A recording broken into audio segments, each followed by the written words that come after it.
Margaret Chun's hands trembled as she clutched her worn folder of documents.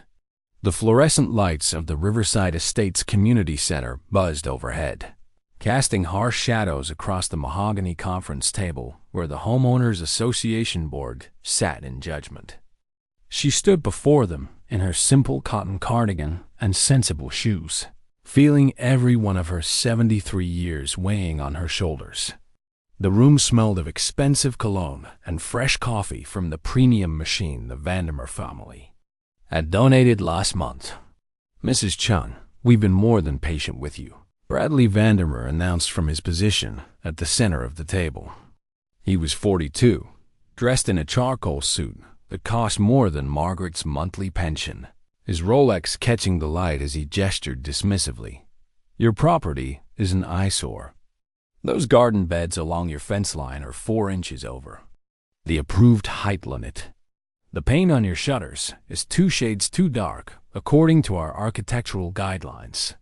And your mailbox, well, it's simply unacceptable." Margaret opened her mouth to respond, but Bradley's wife, Cynthia, cut her off with a laugh that sounded like breaking glass.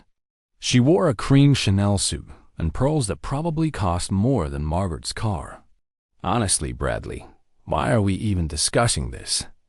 The woman clearly doesn't understand what it means to live in a prestigious community like Riverside Estates. She's been here, what, 80 months?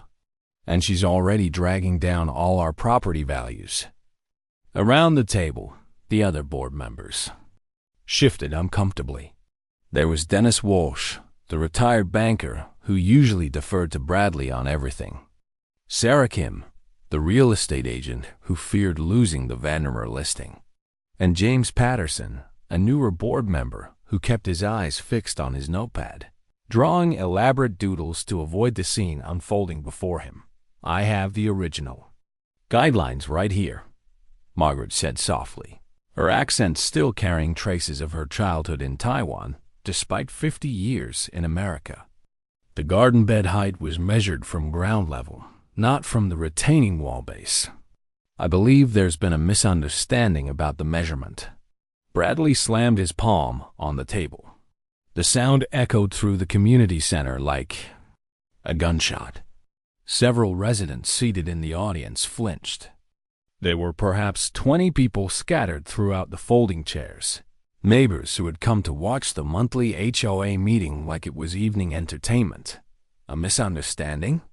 Bradley's face flushed red. "The only misunderstanding here is how you managed to buy a house in this neighborhood in the first place.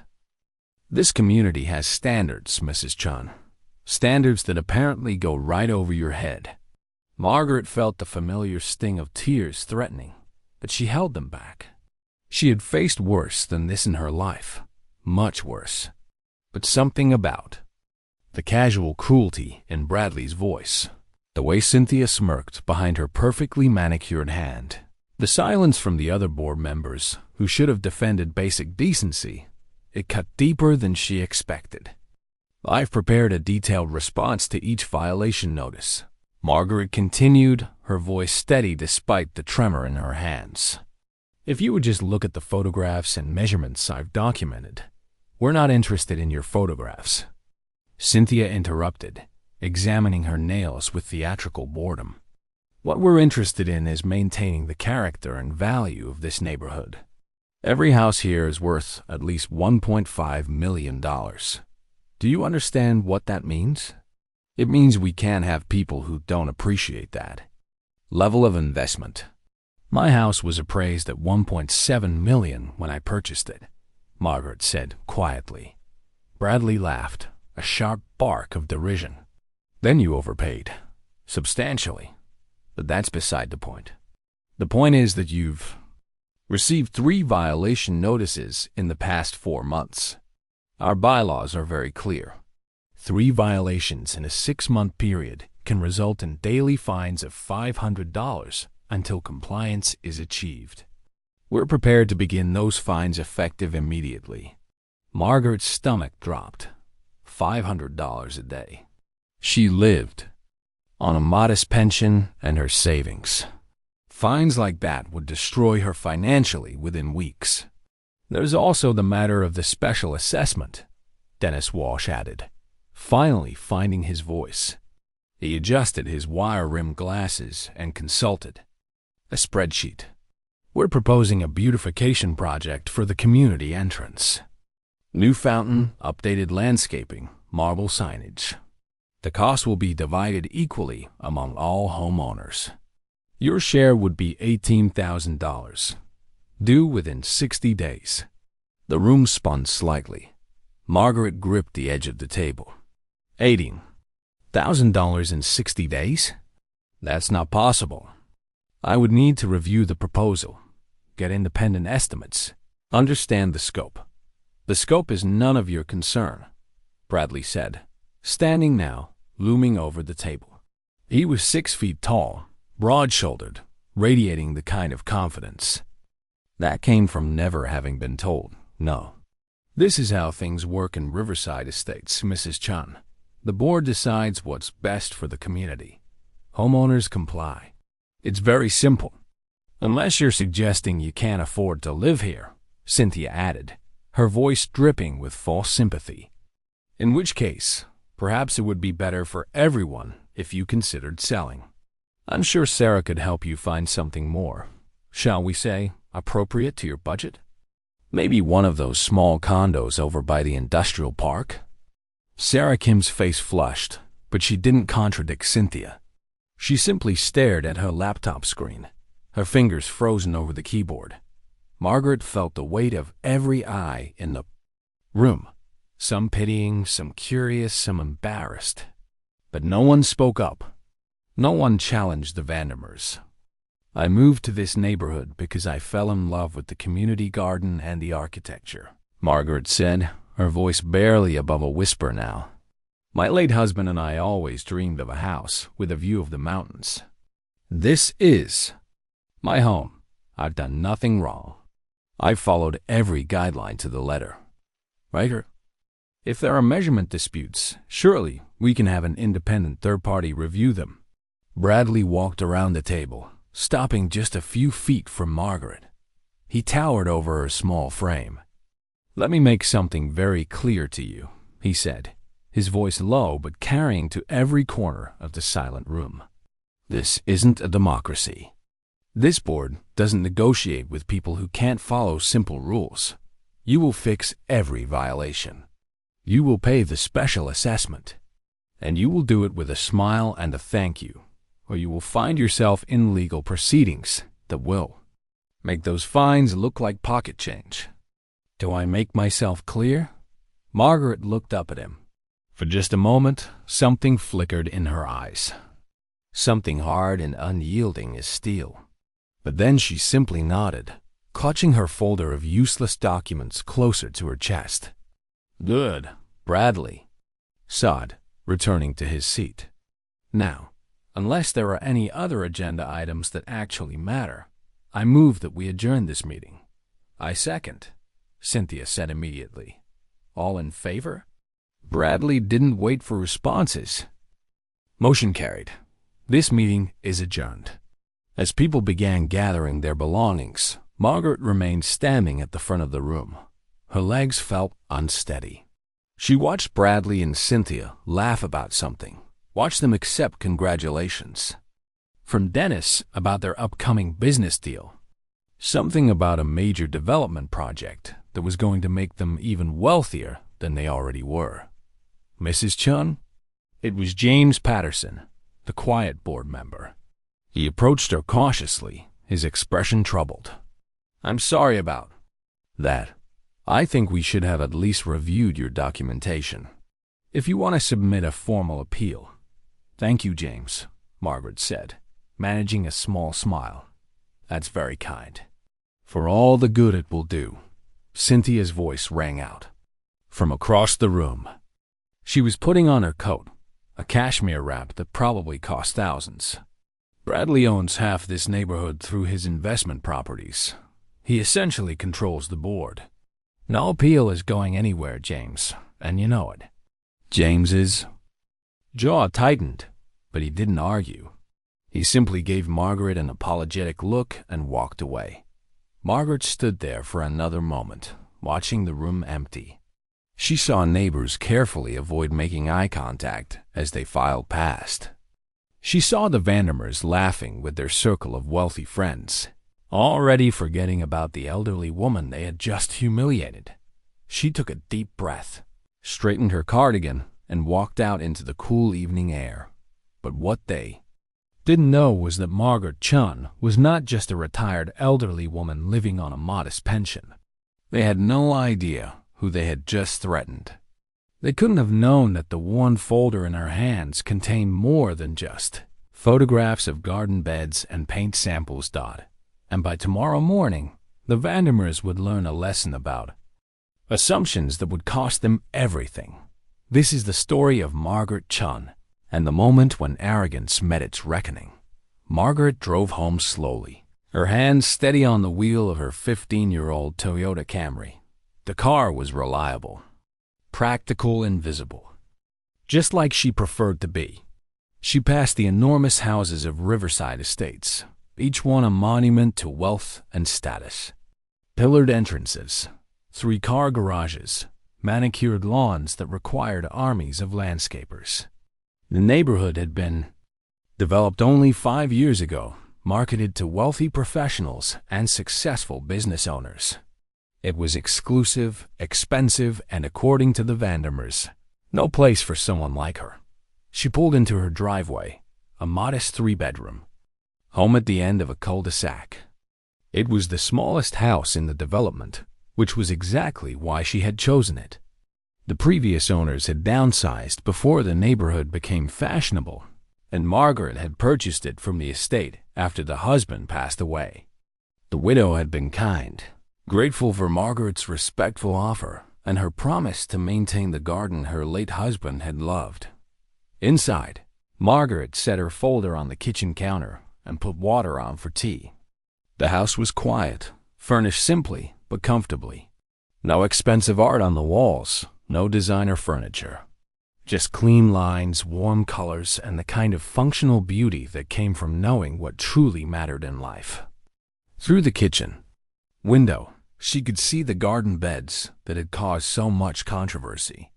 They were beautiful, filled with native plants and flowers that attracted butterflies and hummingbirds. She had measured them 3 times. They were exactly within the specified guidelines, measured correctly from ground level as the original. Documents stated. While the water heated, Margaret opened a drawer and pulled out her phone. Not the simple smartphone she carried in her purse, but a sleeker device that she kept at home. She scrolled through her messages, seeing several from her attorney, 2 from her financial manager, and 1 from her grandson David, asking if she was still coming to his graduation next month. She smiled at David's message and sent a quick reply, then opened her email on her laptop. The worn folder might have been a prop, but the real documentation was here. Scanned copies of the original HOA guidelines, architectural plans, legal precedents for HOA disputes, and most importantly, detailed research she had compiled over the past 4 months. Research about Bradley Vandermeer.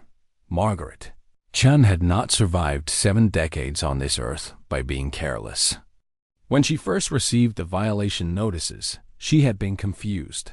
She knew she had followed every rule meticulously, so she had begun investigating quietly and thoroughly. It was a skill she had learned long ago in another life that the Vandermeers could not imagine. What she discovered was illuminating. Bradley Vandermeer had built his fortune through real estate development. His company, Vandermeer Properties, LLC, specialized in mixed-use developments in emerging markets. He was aggressive, ambitious, and according to several news articles Margaret had found, not particularly careful about following regulations when they inconvenienced him. There had been lawsuits, settlements, angry neighborhood groups. But Bradley had money and lawyers, and he usually got what he wanted. His latest project was his most ambitious yet. A $2.4 million deal with the Riverside commercial development group to build a luxury shopping complex on a plot of land adjacent to Riverside Estates. The project had been in planning for 18 months. Bradley would manage the construction and lease management. He stood to make over $800,000 in fees and profit sharing. The land deal was scheduled to close in 3 days. Margaret sipped her tea, her expression thoughtful. She had learned something else in her research. The land in question had an access easement that ran along the edge of Riverside Estates. The original developers had granted it decades ago, before the luxury homes were built. The easement was rarely used, almost forgotten, buried in property records that most people never examined.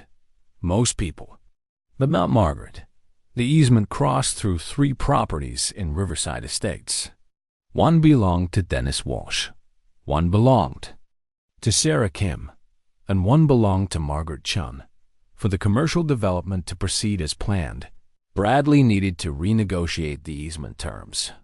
Not eliminate it, that was impossible, but modify it to allow for the increased commercial traffic, utility access, and construction vehicles that the shopping complex would require. The modifications needed unanimous consent from all 3 property owners. Margaret had received the easement modification request 2 weeks ago. It was buried in legal language, delivered by a lawyer she had never heard of, and presented as a routine formality. She had set it aside, intending to review it carefully before responding. Now she understood why the violation notices had started appearing, why Bradley was suddenly so interested in forcing her out of the neighborhood, why the special assessment had been proposed so aggressively.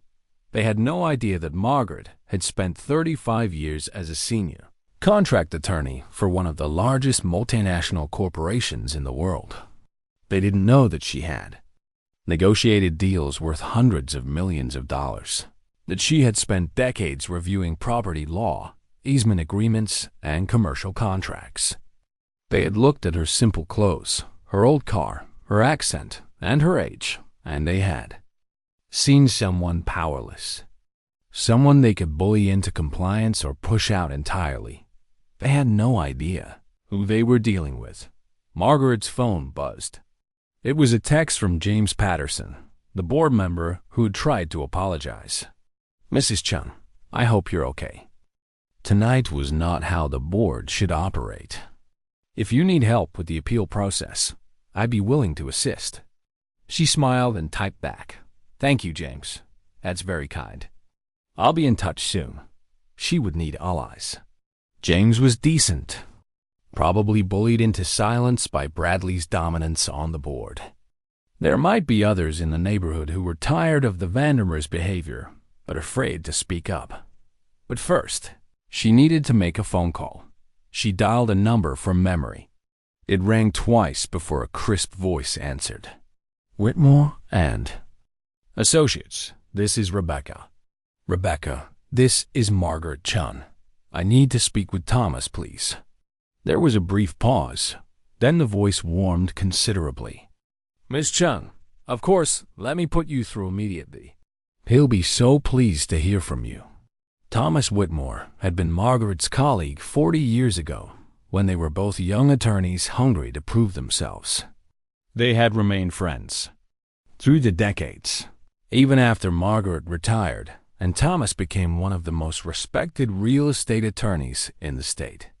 He now ran a boutique firm that specialized in complex property disputes. "Margaret?"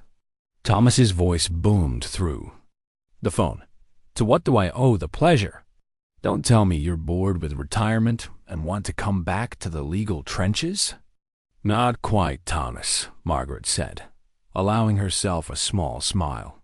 "But I do have a situation that requires some expertise.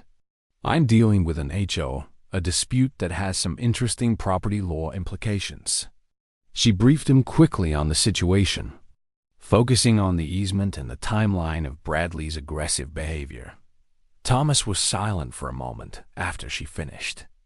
Then he chuckled, a low sound that Margaret remembered from countless courtroom victories. "Oh, this is rich."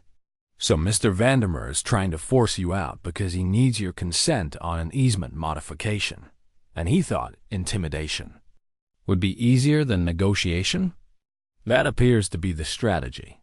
And he has no idea that you could probably teach a graduate-level course in property law. He sees an elderly immigrant woman who must not understand how things work. His mistake. Thomas's voice turned serious. Margaret, I can have someone from my firm represent you in the HOA dispute. We'll file for a review of the violations, contest the measurements, and challenge the special assessment. But the easement issue is more interesting. When is he asking? For your consent? The paperwork requested a response within 30 days. I received it 2 weeks ago. And the land deal closes in 3 days, you said. According to the public filings, yes.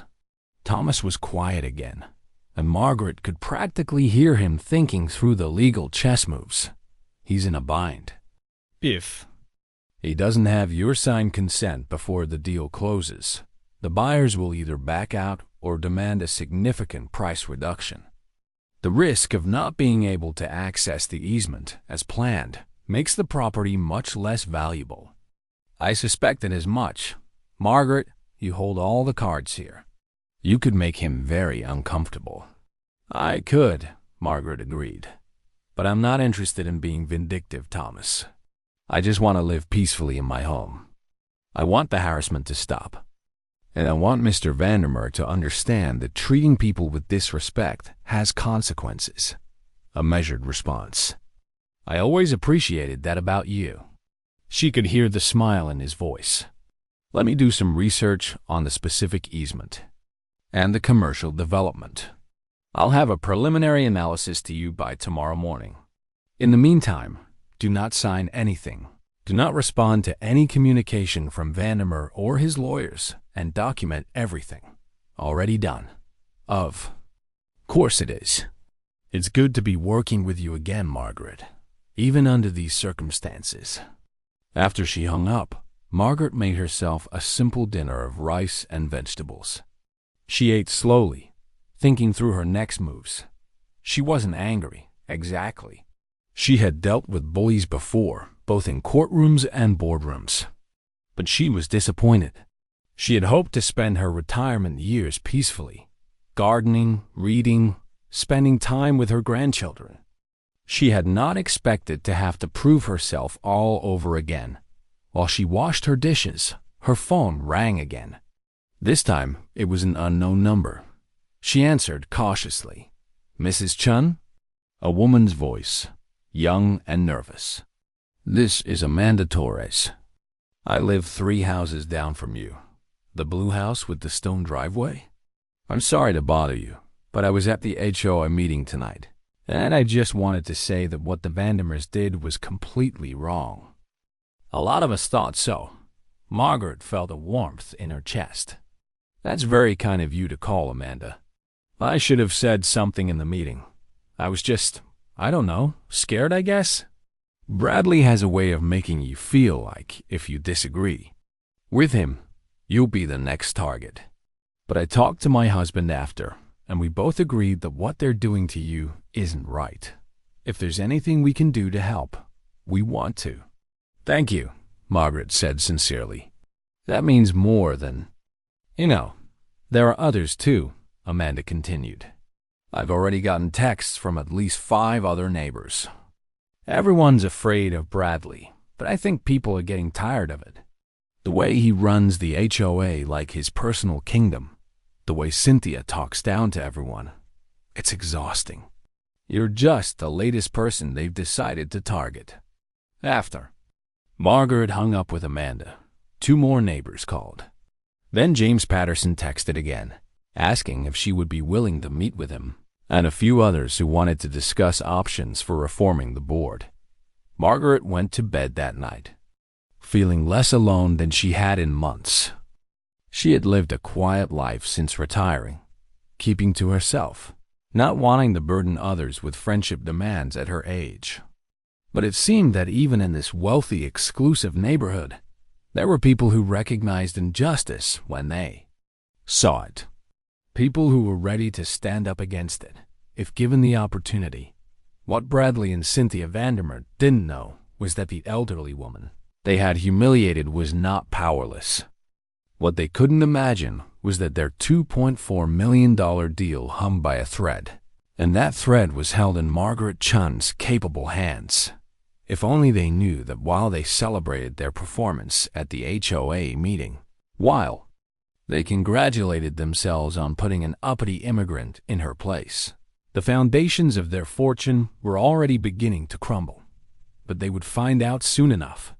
The next morning arrived gray and drizzling, the kind of weather that matched Margaret's mood despite her determination to stay positive.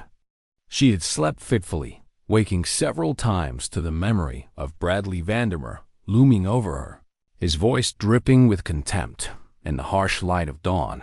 The previous night's phone calls from supportive neighbors felt less reassuring. Words of solidarity were one thing. Actually standing up to the Vandermeers was another. Margaret was in her garden at 7 in the morning, wearing rubber boots and a rain jacket, carefully measuring her garden beds for the 4th time. She had learned long ago that when dealing with bullies, documentation was everything. She photographed the measurements from multiple angles, noting the timestamp on each image. The rain made the work uncomfortable, but she persisted. She didn't notice the black Mercedes pull up to her curb until she heard the car door slam. Bradley Vandermeer strode up her driveway like he owned it. He wore an expensive raincoat and carried a leather portfolio. Behind him, a younger man struggled to keep up, fumbling with an umbrella and a tablet computer. Bradley stopped at the edge of Margaret's garden, his shoes sinking slightly into the wet grass. He didn't seem to notice or care. "Mrs. Chun," he said, his voice carrying none of the formal politeness of the HOA meeting. "We need to talk." Margaret straightened slowly, feeling the ache in her knees from kneeling. She was acutely aware of how she must look, an old woman in muddy boots and a shabby raincoat, while Bradley stood there in his $1,000 outfit, looking like he was about to close a business deal. "Mr. Vandermeer, this is private property. I don't recall inviting you." He smiled, but there was no warmth in it. "This won't take long. I'm here about the easement modification agreement. My attorney sent you the paperwork 2 weeks ago. We need your signature. I'm still reviewing it. You've had 2 weeks. How much reviewing does it take?" He gestured to the young man who hurried forward with the tablet. "Mitchell here has the digital version ready. You can sign right now, and we'll be out of your hair." Margaret looked at the tablet, then back at Bradley. "I prefer to have my attorney review any legal documents before I sign them." Bradley's smile disappeared. "Your attorney?" "Mrs. Chun, it's a standard easement modification. It doesn't affect your property in any meaningful way. We're just updating some language to account for current usage patterns. Then there should be no problem with me having it reviewed properly." "There is a problem, actually." Bradley's voice hardened. "The problem is that this is time-sensitive. I have a deal closing in 2 days that depends on having this easement settled. Your delay is costing me money. I received the document 2 weeks ago, Mr. Vandermeer. You've had months to plan this development. Your poor time management is not my emergency." Something dangerous flashed in Bradley's eyes. He stepped closer, invading her space in a way that felt deliberately intimidating. "Let me be very clear with you, Mrs. Chun. I tried to be polite about this. I tried to handle it through proper channels. But you seem determined to be difficult, so let me explain your situation in terms you'll understand." He pulled out his phone and showed her a document. "This is the notice of fines we're filing with the county today.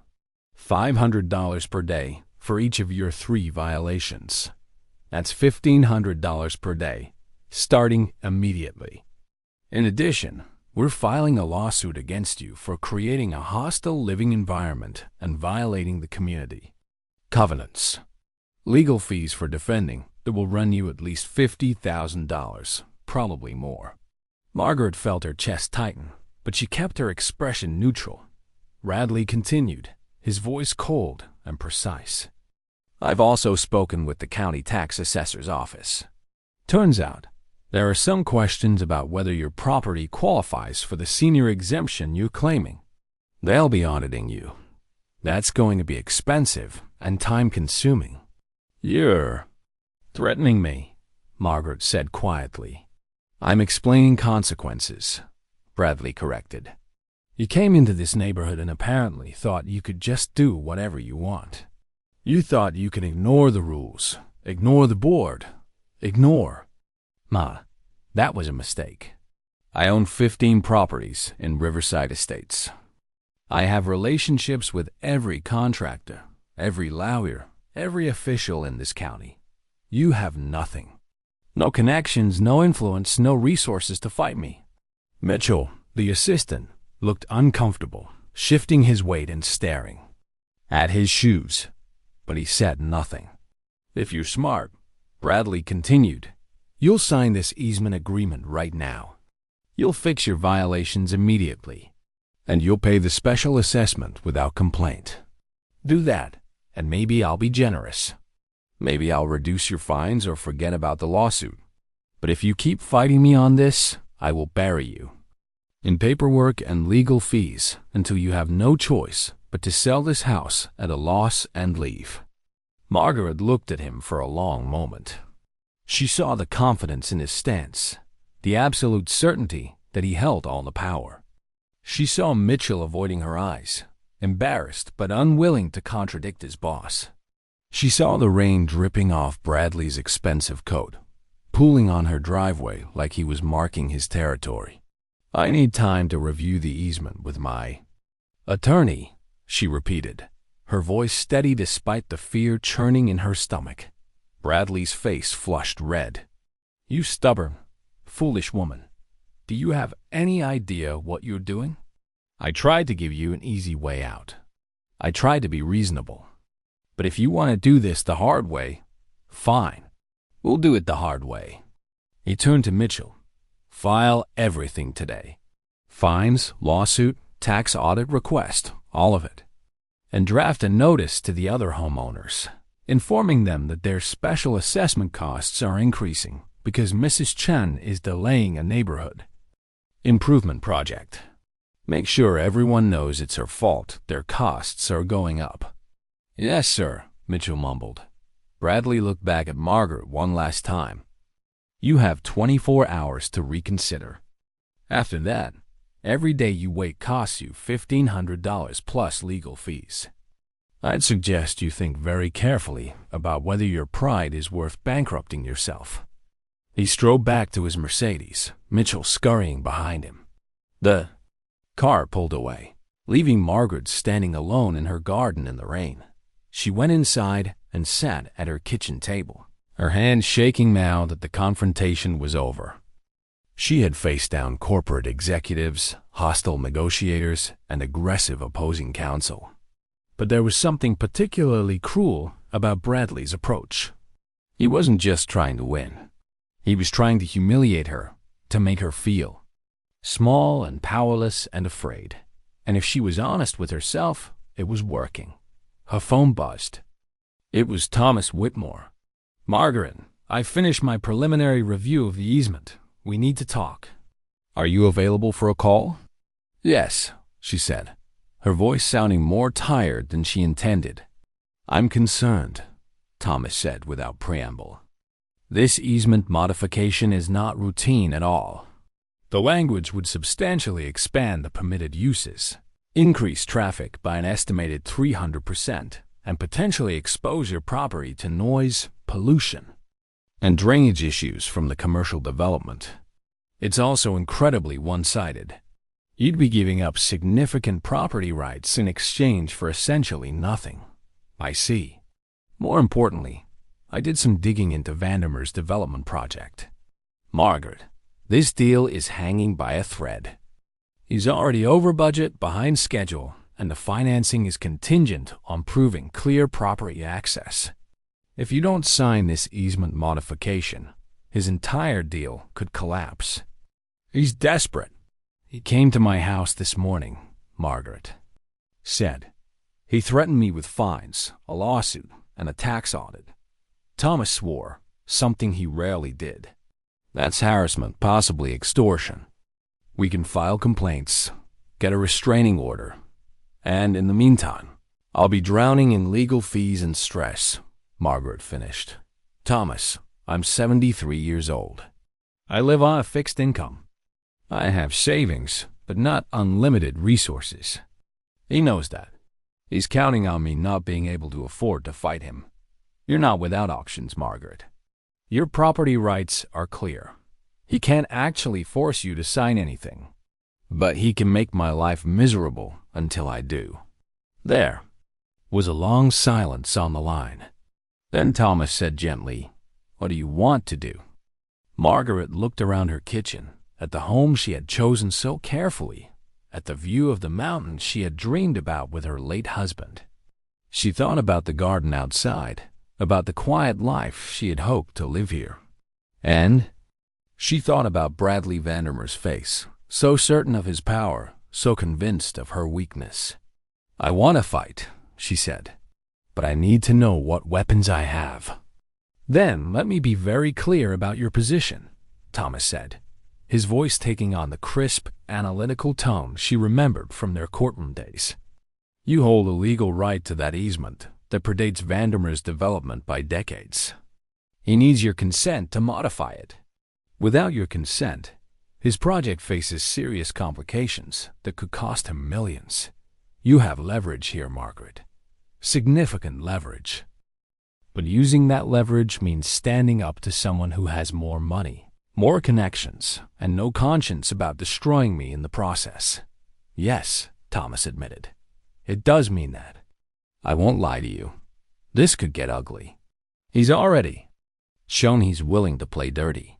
But Margaret, you've been in ugly fights before. I've seen you negotiate with people who made Vandermeer look like an amateur. You didn't back down then." Margaret closed her eyes, feeling every year of her age. "I was younger then. I had the energy for those battles. You also had something else, principles. The belief that people should be treated with respect and dignity, regardless of who they are or where they come from. I don't think you've lost that, Margaret. I think you're tired, and you've been blindsided by cruelty in a place you thought would be peaceful. But the woman I knew doesn't let bullies win just because the fight is hard." After the call ended, Margaret sat in the quiet of her kitchen. The rain had picked up, drumming steadily against the windows. She thought about calling her son, but what would she tell him? That she was being bullied by her HOA and didn't know what to do. He would insist she move, come live near him and his family. He worried about her enough already. A knock on her door startled her from her thoughts. Through the window, she saw Amanda Torres, the neighbor who had called last night, standing on her porch with an umbrella and a concerned expression. Margaret opened the door. "Amanda, coming out of the rain. I saw Bradley's car at your house this morning," Amanda said, shaking out her umbrella. "I wanted to make sure you were okay. He looked angry when he left. He's pressuring me to sign some paperwork related to his development project." Amanda's eyes widened. "The shopping complex? The whole neighborhood is talking about that. A lot of people aren't happy about it. The traffic alone is going to be a nightmare. Did you know about the easement that runs through our properties?" "The what?" Margaret explained, watching Amanda's expression change from confusion to understanding to anger. "So he needs your permission. And instead of asking nicely and maybe offering you some compensation, he's trying to bully you into signing." Amanda's voice rose. "That's insane. That's illegal, isn't it?" "It's complicated," Margaret said. "Legally, I can refuse to sign. But he's making it very expensive and stressful for me to do so." "Margaret, you can't let him get away with this." Amanda pulled out her phone. "I'm texting the group of neighbors I told you about last night. We need to meet. Today. Because if Bradley can do this to you, He can do it to any of us. And honestly, a lot of us are sick of living under his thumb. By early afternoon, Margaret's living room was filled with 12 neighbors, all of them united in their frustration with the Vandermeers. They shared stories of petty HOA violations, excessive fines, and the constant feeling that Bradley controlled the neighborhood like his personal fiefdom.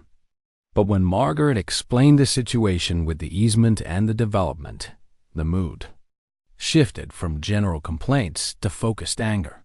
"He's been telling everyone that the development is a done deal," said Marcus Webb, a software engineer who lived 2 streets over. "He's been bragging about it for months. I had no idea he needed consent from property owners." "He's been hiding that detail," Margaret said. "I suspect Dennis and Sarah already signed their easement modifications without really understanding what they were agreeing to." James Patterson, who had arrived late still wearing his work clothes, looked troubled. "I've been on the board for 6 months, and I've never felt comfortable with how Bradley operates. But I didn't realize it was this bad. Margaret, what can we do to help?" Margaret looked around at the faces in her living room. These were good people, tired of being pushed around, ready to stand up for what was right. But they were also homeowners with jobs and families, people who would face retaliation if they crossed Bradley Vandermeer. "I don't want anyone to put themselves at risk for my sake," she said. "This is my fight." "No," Amanda said firmly. "It's not. This is about all of us. If we let him bully you, we're all complicit. If we stand together, he can't retaliate against everyone." The group talked for over an hour, developing a strategy. James would research board recall procedures. Marcus would document all HOA violations and look for patterns of selective enforcement. Amanda would organize a petition demanding an independent review of the special assessment. Others volunteered to reach out to more neighbors, to speak at the next HOA meeting, to make sure that Bradley Vandermeer knew he no longer had unanimous silent compliance. After everyone left, Margaret felt both energized and exhausted. She had allies now. But she also knew that Bradley would see this organizing as an escalation, and he would respond accordingly. She was right. At 6 o'clock that evening, a courier arrived with a thick envelope. Inside were formal notices of fines totaling $4,500 for the first 3 days, a lawsuit filing for $75,000 in damages for covenant violations, and a notice that the HOA was placing a lien on her property. Until all violations were corrected and fines paid, Margaret sat down heavily, the papers spread across her kitchen table. This was it. This was Bradley's declaration of total war. He was going to destroy her financially, legally, and emotionally until she had no choice but to surrender. Her phone rang. It was Cynthia Vandermeer, her voice saccharine sweet. "Mrs. Chun, I heard about all that unpleasant legal paperwork you received today. Such a shame. Bradley and I were just discussing how this all could have been avoided if you had simply been reasonable. We're still willing to make this all go away, you know. Just sign the easement, fix your violations, and we'll drop the lawsuit. We might even reduce your fines. All you have to do is stop being so stubborn." Margaret's hands tightened on the phone. "I need time to review the easement with my attorney." "Your attorney?" Cynthia laughed.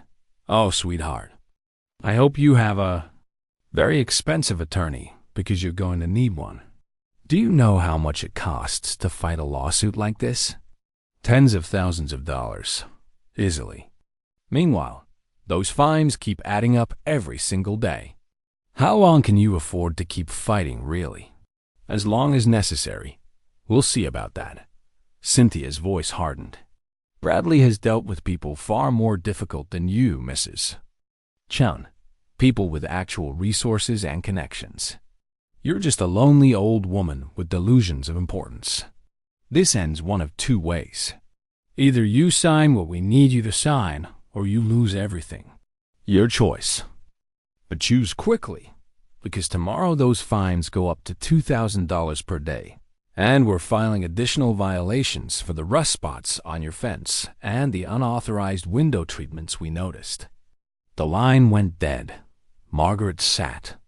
In the growing darkness of her kitchen, the papers scattered before her, the weight of the situation pressing down on her shoulders. She felt small. She felt old. She felt exactly the way Bradley and Cynthia wanted her to feel. Powerless. But what? Bradley and Cynthia Vandermeer still didn't know. What they couldn't possibly imagine was that they were not fighting a lonely old woman with delusions of importance. They were fighting someone who had spent 3.5 decades dismantling the arguments of people far smarter and far more ruthless than they could ever hope to be. And their $2.4 million deal was about to become collateral damage in a lesson about respect they would never forget. The phone on Margaret's counter buzzed. One more time that night. It was a calendar reminder she had set weeks ago. Commercial Development Group Board Meeting, 9 a.m. tomorrow. Margaret looked at the reminder for a long moment. Then she made 3 phone calls. The first was to Thomas Whitmore. The second was to someone from her past that she had hoped never to have to call on again. The third was to the Commercial Development Group's office, requesting permission to address the board at tomorrow's meeting regarding the Riverside Estates project. When she finally went to bed, the rain had stopped. Through her window, she could see the mountains in the distance, dark silhouettes against the night sky. Tomorrow, everything would change. Margaret woke at 5 in the morning, years of professional discipline overriding her exhaustion.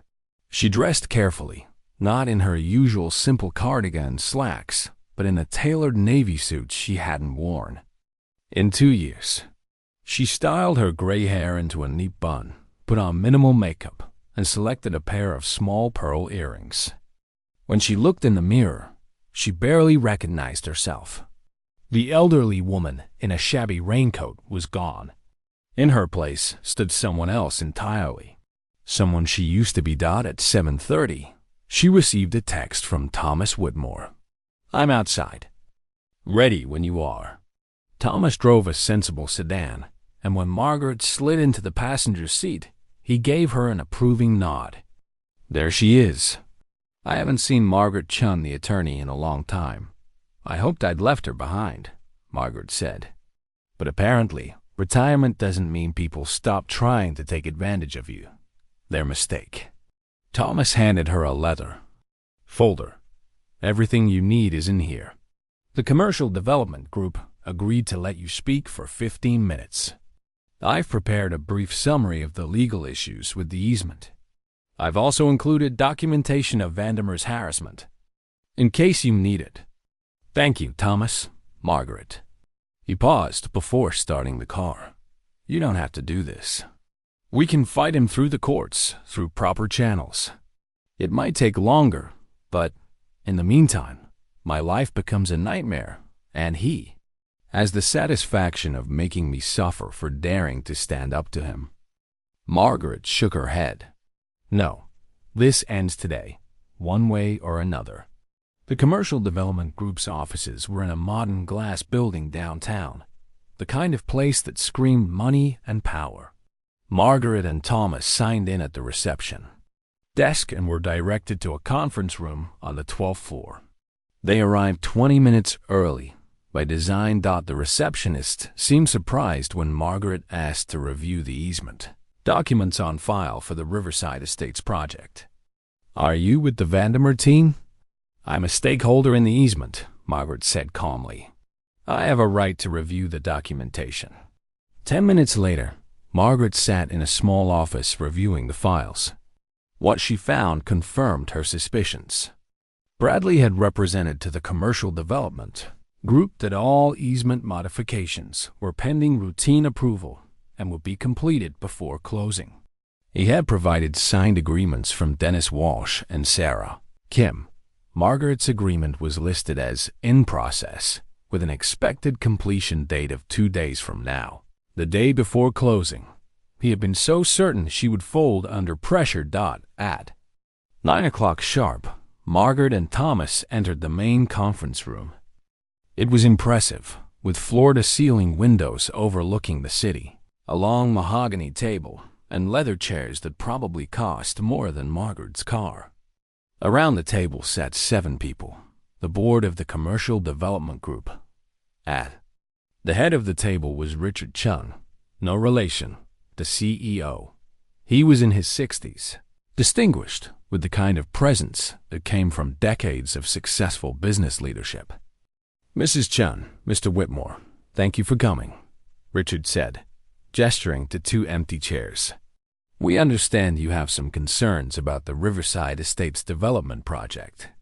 We're happy to hear them, though I should mention that Mr. Vandermeer will be joining us shortly to address any issues directly." "Of course," Margaret said, settling into her chair with a composure that belied the rapid beating of her heart. The door opened, and Bradley Vandermeer walked in, Cynthia right behind him. He was dressed in an expensive charcoal suit, exuding confidence. When he saw Margaret, he stopped mid-stride, his expression flickering from surprise to annoyance to contempt in rapid succession. "What is she doing here?" Bradley demanded. Mrs. Chen requested to address the board regarding the Riverside Estates project, Richard explained. As a property owner affected by the development, she has standing to raise concerns. "This is highly irregular," Bradley said, but he sat down, Cynthia taking the chair beside him. He looked at Margaret like she was an insect that had wandered into an inappropriate place. "I wasn't aware you were planning to waste everyone's time with more of your obstructionist tactics, Mrs. Chun." "Bradley," Richard said, his tone carrying a warning. "Let's keep this professional. Mrs. Chun, you have the floor." Margaret opened her folder, taking her time. She could feel Bradley's impatience, his certainty that this was just another annoyance he would quickly dispatch. She let the silence stretch for just a moment longer than comfortable. "Thank you for seeing me on short notice," Margaret began, her voice clear and steady. "My name is Margaret Chun, and I own property at 742 Riverside Lane in the Riverside Estates development. I'm here because there are serious misrepresentations and legal issues with the easement agreements that Mr. Vandermeer has provided for this development project." Bradley waved his hand dismissively. "This is absurd. The easements are standard modifications, properly documented and in process. Mrs. Chun is simply upset because she received violation notices from the HOA and is trying to use this development as leverage to avoid her obligations." "I'm not here about HOA violations," Margaret said calmly. "I'm here because Mr. Vandermeer has represented to your organization that all necessary easement modifications will be completed before closing. That representation is false." Richard leaned forward, his interest clearly piqued. "Can you elaborate?" Margaret pulled out several documents from her folder. "The development requires modifications to a historical easement that crosses 3 properties, including mine. The modifications would substantially expand the permitted uses, increase commercial traffic, and expose the residential properties to significant environmental impacts. Mr. Vandermeer sent me the modification agreement 2 weeks ago. I have not signed it, and I do not intend to sign it in its current form." Bradley's face flushed. "This is extortion. She's trying to hold up a multi-million-dollar deal to get some kind of payout." "I'm exercising my legal property rights," Margaret corrected, her voice still calm but carrying an edge now. "Rights that Mr. Vandermeer has been trying to eliminate through harassment and intimidation." "That's a serious accusation," Richard said. "I have documentation." Margaret produced a thick folder, passing copies around the table. "These are notices of violation from the HOA, all issued after I failed to immediately sign the easement modification. These are transcripts from an HOA meeting where Mr. Vandermeer publicly humiliated me for minor property disputes. This is a record of fines totaling $4,500 issued in the past 3 days. This is a lawsuit filed yesterday for $75,000. And this is a recording of a phone call from Mrs. Vandermeer, threatening continued escalation if I don't comply. The board members began reading through the documents, their expressions growing increasingly troubled. Bradley stood up, his chair scraping loudly against the floor. This is completely out of line. My HOA business has nothing to do with this development. Mrs. Chun violated community covenants. The fines and lawsuit are entirely appropriate responses to her refusal to follow the rules. Rules that you selectively enforce, Margaret said, pulling out another document. I've compiled a list of similar violations by other homeowners that were never fined or pursued legally. The only difference is that those homeowners signed their easement modifications when you asked. I did not. Richard looked at Bradley, his expression hard. Bradley, is it true that you're using HOA enforcement as leverage to obtain easement consent? Of course not. The timing is coincidental. The timing is very specific, Thomas interjected, speaking for the first time. Every single enforcement action against Mrs. Chun occurred after she received the easement modification request. Prior to that, she had no violations in 18 months of residency. I'm Thomas Whitmore of Whitmore and Associates. I reviewed the documentation, and there's a clear pattern of harassment designed to coerce consent on a property rights issue.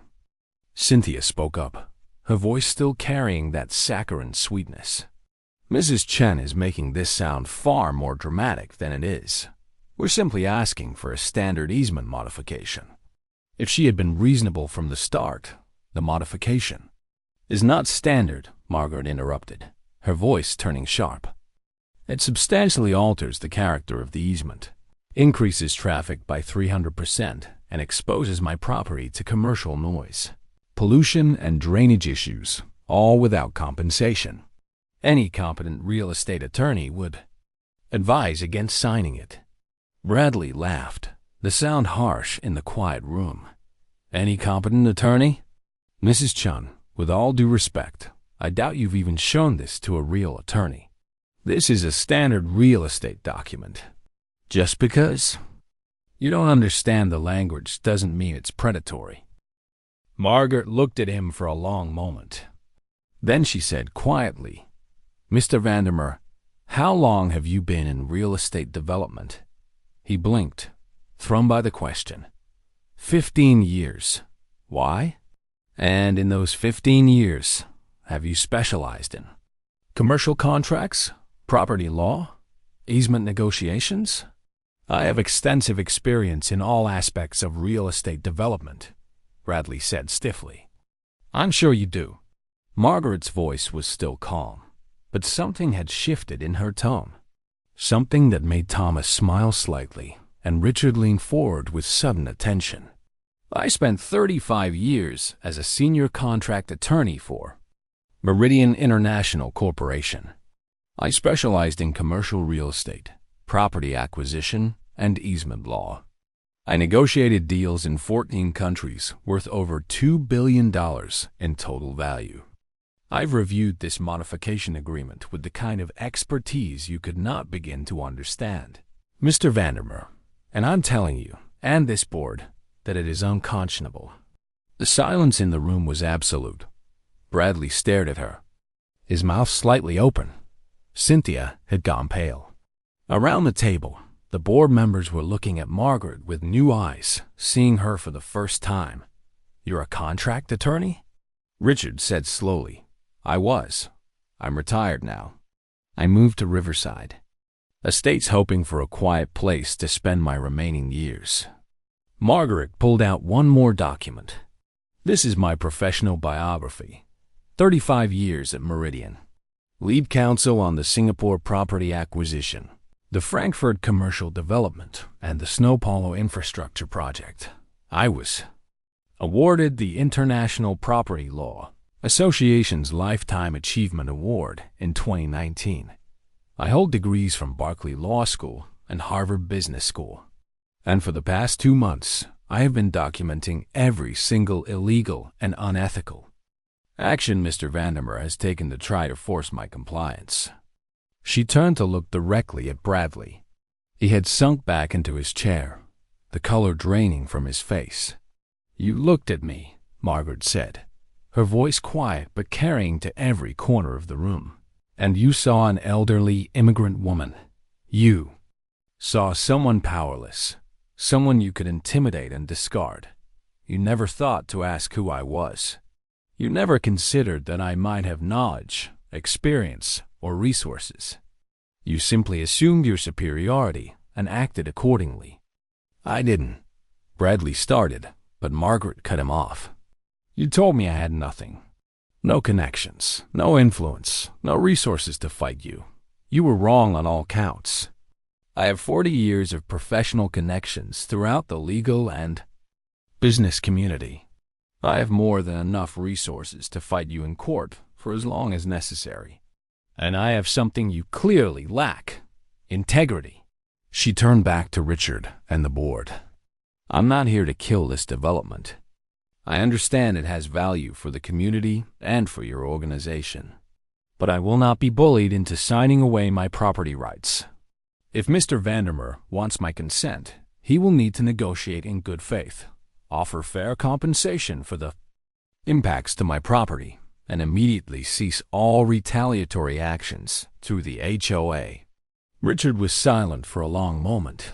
Then he said, "Mrs. Chun, would you and Mr. Whitmore mind stepping out for a few minutes? I need to have a private conversation with Mr. Vandermeer." In the hallway outside, Thomas let out a low whistle. "Margaret, that was extraordinary. Did you see his face when you revealed your background?" "I saw," Margaret said. She felt shaky now, the adrenaline of the confrontation wearing off. "Do you think it's enough?" "I think you just put Bradley Vandermeer in an impossible position. The board now knows he's been lying about the status of the easements. They know he's been using harassment to obtain consent. And they know he picked a fight with someone who has more expertise in property law than their entire legal team combined." 20 minutes later, they were called back in. Bradley and Cynthia looked like they had aged 10 years. Richard's expression was grave. "Mrs. Chun, thank you for bringing these issues to our attention," Richard said. "We've had a frank discussion with Mr. Vandermeer. It's clear that there have been serious misunderstandings about the status of the property easements and the methods used to obtain them. We're going to postpone the closing for 2 weeks to allow for proper negotiations regarding the easement modifications." "Postpone?" Bradley's voice was strangled. "Richard, we can't postpone. The financing terms will need to be renegotiated," Richard said firmly. "Bradley, you represented to this board that all property issues were resolved. They clearly are not. We're not going to proceed with a deal that has this level of legal exposure. If you can reach an agreement with Mrs. Chun and the other affected property owners within 2 weeks, we'll move forward. If not, we'll need to reconsider the entire project." He turned to Margaret. "Mrs. Chun, my firm will have our head of property development reach out to you and Mr. Whitmore to discuss fair terms for the easement modification. Terms that include appropriate compensation and safeguards for your property. We should have done this from the start, and I apologize that you were put through this ordeal."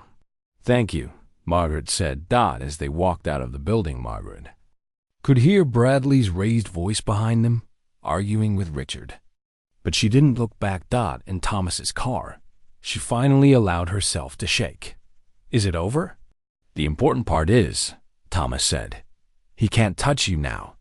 Not without destroying his own deal. And Margaret, I guarantee you that Richard Chun is going to be looking very carefully at every other representation Bradley made about this project.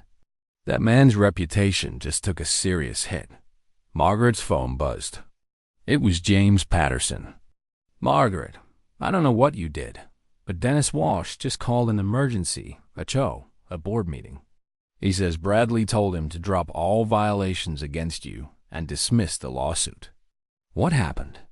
Margaret smiled, typing back, I'll explain later, but I think things are going to change around Riverside Estates.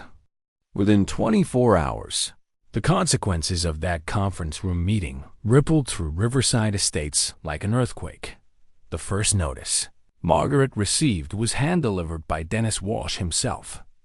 He stood on her doorstep, looking embarrassed and contrite, holding an official HOA document.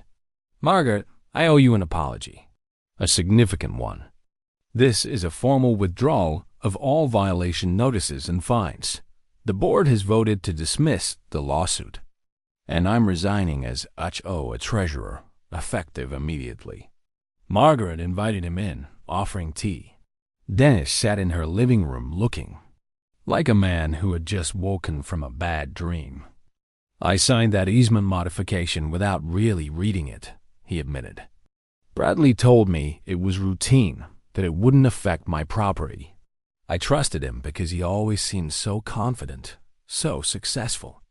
But after your meeting with the commercial development group, their lawyers contacted me to verify what I'd agreed to. When they explained what I'd actually signed, what it could mean for my property values and quality of life, I was horrified. Bradley took advantage of your trust, Margaret said gently. He took advantage of all of us, Dennis corrected. I've been on the board for 3 years, and I've watched him turn the HOA into his personal enforcement mechanism. I told myself we were maintaining standards, but really, we were just doing whatever Bradley wanted. And when he wanted to go after you, I went along with it because it was easier than standing up to him. I'm ashamed of that. By the end of the day, Sarah Kim had also resigned from the board, calling Margaret personally to apologize for her silence. During the meeting, I was afraid of losing the Vandermeer listings, she explained. But I realize now that my silence made me complicit in bullying. That's not the person I want to be. The emergency board meeting that night was unlike any HOA gathering Riverside Estates had ever seen. Over 60 residents packed the community center, many standing along the walls. James Patterson, as the only remaining original board member, called the meeting to order. His first motion was to establish a committee to review all HOA enforcement actions from the past 2 years for bias and selective application. We need to rebuild trust in this organization, James said. And that starts with accountability. Several residents stood to share their own stories of excessive fines, arbitrary enforcement, and fear of retaliation. A pattern emerged of the Vandermeers using HOA rules to punish anyone who disagreed with them or stood in the way of their various business interests. Amanda Torres was elected to the board that night, along with Marcus Webb and 2 other reform-minded residents. Their first action was to vote on suspending Bradley Vandermeer's position as HOA president pending an investigation into conflicts. Of interest, the vote was unanimous. Margaret spoke briefly at the meeting, not about her own situation, but about the kind of community she had hoped to find in Riverside Estates. I moved here because I believed in the idea of neighbors supporting neighbors, of people treating each other with respect and dignity regardless of their background or status. That vision is still possible, but it requires all of us to stand up when we see injustice, even when it's uncomfortable, especially when it's uncomfortable. The applause was long and genuine. The consequences for Bradley Vandermeer came swiftly and comprehensively.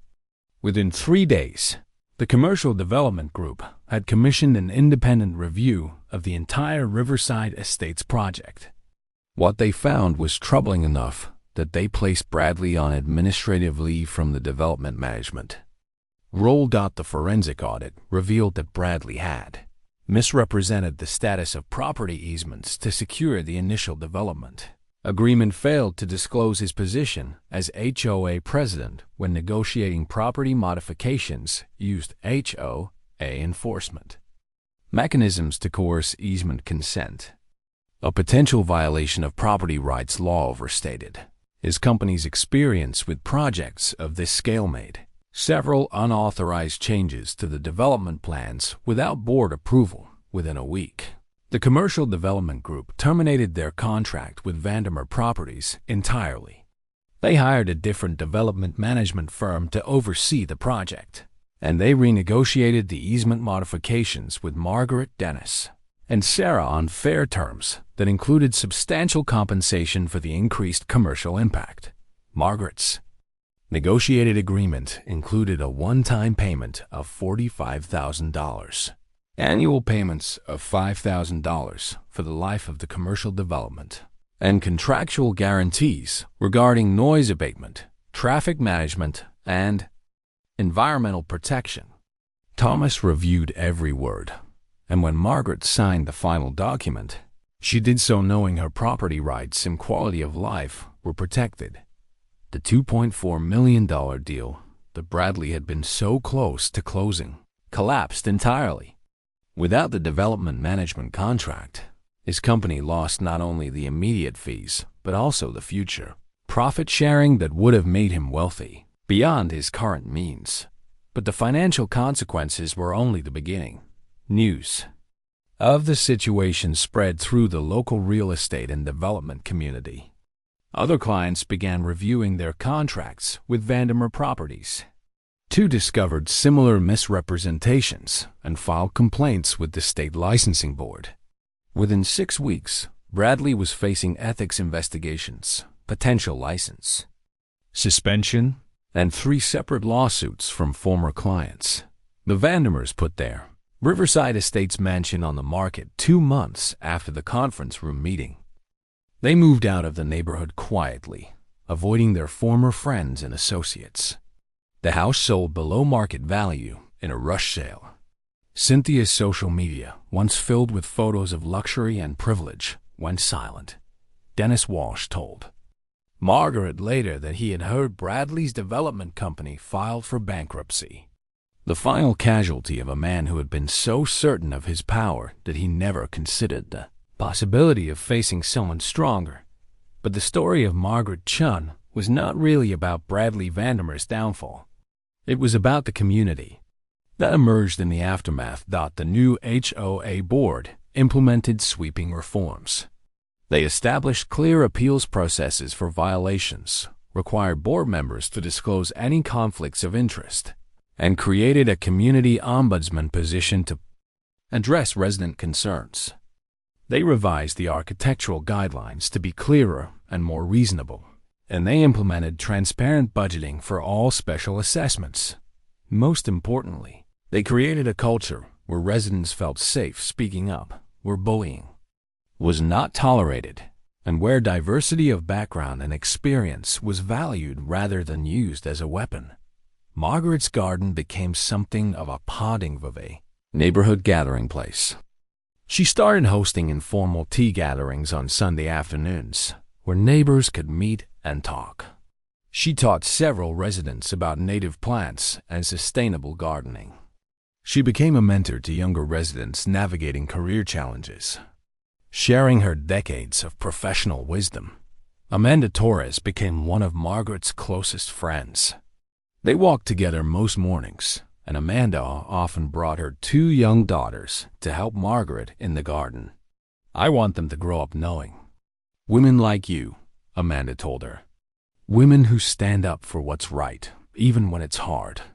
James Patterson proved to be an excellent HOA president. He ran the board with fairness and transparency, and under his leadership, Riverside Estates developed a reputation not for exclusivity and snobbery, but for being a welcoming community that valued substance over appearances. 6 months after the conference room meeting, the commercial development group invited Margaret to serve as a consultant on their community impact assessment for the shopping complex development. They wanted her expertise in identifying and mitigating effects on residential quality of life. She agreed, enjoying the chance to use her skills for something meaningful again. The shopping complex eventually opened 2 years later. managed by a responsible firm that honored all the environmental and traffic commitments. It brought economic benefits to the area without destroying the character of the surrounding neighborhoods. And every year, Margaret received her $5,000 payment, which she donated to a scholarship fund for first-generation immigrant students pursuing law degrees. One Sunday afternoon, Margaret sat in her garden with a cup of tea, watching hummingbirds dance among her flowers. The mountains rose in the distance, their peaks touching the clouds. Her house was quiet, peaceful, exactly what she had dreamed of all those years ago with her late husband. Her phone buzzed. It was her grandson David, sending photos from his new job at a law firm. "Grandma, I keep thinking about what you told me about the HOA situation, about how you stayed calm and used your knowledge instead of getting angry. I'm trying to bring that approach to my work. Thank you for showing me what real strength looks like." Margaret smiled, typing back a response full of encouragement and pride. The doorbell rang. It was a young couple who had just moved into the neighborhood, looking nervous and holding a plate of homemade cookies. "Mrs. Chun? I'm Priya Sharma, and this is my husband Raj. We just bought the house 3 doors down. Several neighbors told us we should introduce ourselves to you, that you're someone special in this community." Margaret invited them in, making tea, asking about their lives and their dreams for their new home. They were both engineers, first time homeowners, excited and a little overwhelmed by the HOA rules and community expectations. "Don't worry," Margaret assured them. "This is a good neighborhood now. People here look out for each other. If you ever have questions or concerns, you can always come to me, or to Amanda, or James, or any number of neighbors who will be happy to help." As Priya and Raj left, Margaret stood on her porch watching the sun set behind the mountains. She thought about Bradley Vandermeer briefly, wondering if he had learned anything from the experience. She hoped so, but she knew that some people never changed. Some people went through their entire lives never understanding that wealth and power were not the same as worth, that treating people with contempt always carried a cost, even if that cost was not immediately apparent. This story reminds us that we should never judge people by their appearance, their age, their accent, or their apparent lack of power. The elderly woman shopping at the grocery store might be a retired CEO. The immigrant working at the restaurant might hold a PhD. The quiet person who never boasts might have accomplished more in their life than you can imagine. Respect costs nothing. Kindness costs nothing. And the assumption that you are superior to someone based on surface level observations can cost you everything. The next time you see someone who seems powerless or insignificant, remember Margaret Chun's story. Remember that you never know who you're really dealing with. Remember that cruelty and arrogance always find their reckoning, even if justice arrives slowly. And remember that the most dangerous opponent is not the one who shouts and threatens, but the one who stays calm, documents everything, and knows exactly how to dismantle your world with precision and grace. Margaret Chun lived quietly in Riverside Estates for many more years. She tended her garden, mentored young professionals, served on community committees, and reminded everyone she met that true power comes not from wealth or position, but from integrity, knowledge, and the courage to stand up for what is right. The mountains watched over her, unchanging and eternal, and in that beautiful neighborhood where she had once been dismissed and demeaned, Margaret Chen became exactly what she had always been, someone who mattered, someone who made a difference, someone who proved that underestimating others is always a mistake. If this story touched you, share it with someone who needs to hear it. Share it with someone who has been underestimated, dismissed, or treated as less than they are. Share it with someone who needs a reminder that justice, though sometimes slow, does come to those who stand firm in their truth. because in a world that often values appearance over substance, stories like Margaret's remind us what real strength looks like. And that is a lesson we all need to remember.